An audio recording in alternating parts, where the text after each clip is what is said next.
నేను నీ దగ్గరికి వచ్చింది ఎందుకో తెలుసా? నాకు నాయనమ్మ కన్నా అమ్మమ్మ నువ్వే అంటే నాకు ఇష్టం.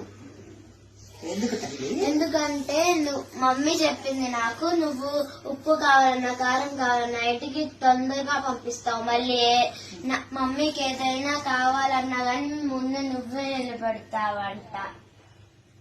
అందుకే మళ్ళీ నాయనమ్మ ఎందుకు నచ్చదంటే ఊరికనే ఇంట్లో వచ్చారు అసలు మమ్మీకి వెళ్తే చెయ్యదు. అందుకే నాకు నువ్వంటేనే ఇష్టం. అట్లా అనుకోకూడదు నాన్న, అట్లా అనుకోకూడదు. నానమ్మ ఉప్పు కారమే పంపించింది అమ్మమ్మ. నానమ్మ ఎన్ని ఇస్తుంది? ఇల్లు ఎవరిది? ఇంట్లో ఉన్న వస్తువులు ఎవరి? మేము వేసుకునే బంగారం ఎవరిది?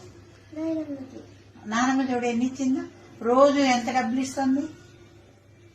మీ డాడీ కొన్ని రోజులు జాబ్ లేకపోతే ఎవరు చూసారు?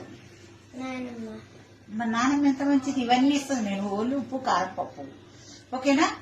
అవన్నీ కాదు, రోజు ఇంట్లో ఉంటది కాబట్టి అమ్మని ఏదైనా పని మీద కసరొచ్చు. అంత మాత్రాన నాయనమ్మ మంచిది కాదు అనుకోకూడదు, తప్పు కదా? ఓకేనా? నానమ్మ మంచిది, ఓకేనా? మీకు ఏదైనా ఎందుకు ఇప్పిది అంటే జలుబులు దగ్గులు వస్తాయని ఇప్పిదు. నేను ఒక్కరోజు వచ్చిపోతారు కాబట్టి ఏదో ఒకటి ఇప్పిస్తా. మళ్ళీ ఇక్కడ జ్వరం వస్తే కూడా నాయనమ్మే చూపించింది కదా మీకు మరి, ఓకేనా? నాయనమ్మ మంచిది కదా, ఓకేనా? నాన్నమ్మతో బాగా ఆడుకుంటావా? ఓకే తల్లి, ఓకే మిమ్మల్ని కూడా ఇలానే చూసుకుంటా. ఓకే, ఆమె ఏం అడిగిద్ది? మంచిగా 2 మాటలేగా అడిగేది. ఓకే అమ్మా. హలో, ఏం చేస్తున్నావు అమ్మా? మీ ఆయన వచ్చి అమ్మాయిని తింటే వెళ్ళాడమ్మా. చూడు, ఆ చిన్న పిల్లకి నువ్వు మీ అత్తగారి మీద ఏమి చెప్తున్నావు పిల్లలకి?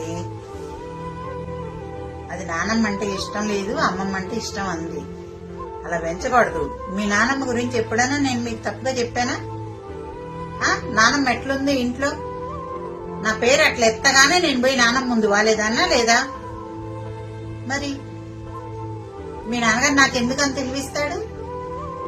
వాళ్ళ ఫ్యామిలీని బాగా చూసుకుంటాను కాబట్టి. మీ బాబాయిలు గాని, మీ నానమ్మని గాని, మీ తాతగారిని గాని నేను ఎక్కడ చూసుకున్నాను? అవునా? చూసుకున్నందువల్ల నేను ఎంత ఆనందంగా ఉన్నాను. నీ పెట్టిన బంగారం అంతా మీ నాయనమ్మది కాదు మరి ఎక్కడి నుంచి వచ్చింది? అమ్మమ్మ ఏదో 2 వస్తువులు ఇచ్చి పంపించింది ఆ రోజు నన్ను కాపురానికి. నేను ఎప్పుడన్నా మీరు అట్లా అనుకున్నారా? అలా చెప్పకూడదమ్మా. పిల్లల ముందు మీ అత్తగారి గురించి ఏ రోజు కూడా తప్పుగా మాట్లాడద్దు. ఉంటాను మరి.